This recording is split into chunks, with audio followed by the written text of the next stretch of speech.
Guys, good morning. Papunta po kami ngayon ng Pasay. Meron po kaming dadaluhan na yearly pong event.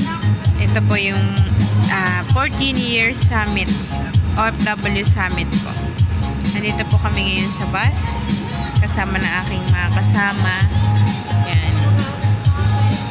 Siya po.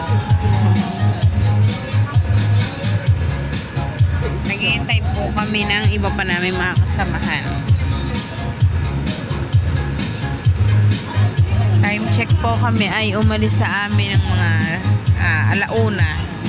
12 AM pa lang po ay naliligo na.